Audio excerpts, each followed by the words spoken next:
প্রায় ২ বছরের জাতিগত সংঘাত ও বিধানসভায় সম্ভাব্য অনাস্থা প্রস্তাবের মুখোমুখি হয়ে পদত্যাগ করলেন ভারতের উত্তর পূর্বাঞ্চলীয় রাজ্য মণিপুরের মুখ্যমন্ত্রী বীরেন সিং।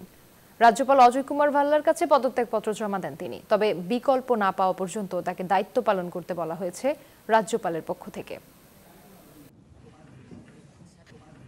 গত বেশ কিছুদিন ধরেই রাজ্যের ক্ষমতাসীন রাজনৈতিক দল ভারতীয় জনতা পার্টির বীরেন সিং এর নেতৃত্ব নিয়ে মতবিরোধ দেখা যাচ্ছিল।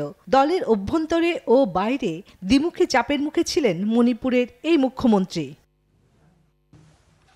সোমবার রাজ্যের বিধানসভার সম্ভাব্য অনাস্থা প্রস্তাবের মুখোমুখি হওয়ার আগেই এই সিদ্ধান্ত নিলেন বিজেপির এই নেতা। বিজেপির বিধায়করাই অনাস্থা প্রস্তাবটি উত্থাপন করবেন বলে ধারণা করা হচ্ছিল।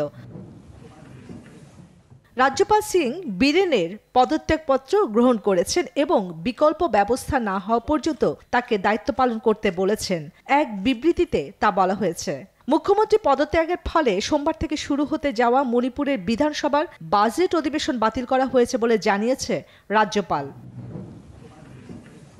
জনগণের স্বার্থে এই সিদ্ধান্ত বলে জানিয়েছেন মণিপুর রাজ্য বিজেপির সভাপতি সারদা দেবী।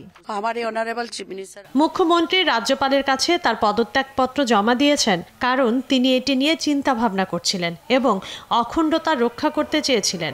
আর দীর্ঘ সময় ধরে এটি নিয়ে চিন্তা ভাবনা করার পর তিনি পদত্যাগ করার সিদ্ধান্ত নেন। ভারতের স্বাধীনতা পরবর্তী 7 দশকের ইতিহাসে বীরেন সিং এর সময়কালে মণিপুরের অন্যতম রক্তক্ষয়ী সময় হিসেবে চিহ্নিত করতে শুরু করেছে ভারতের সাংবাদিক ও ইতিহাসবিদদের একাংশ। চন্দ্রানী চন্দ্রা, নিউজ 24।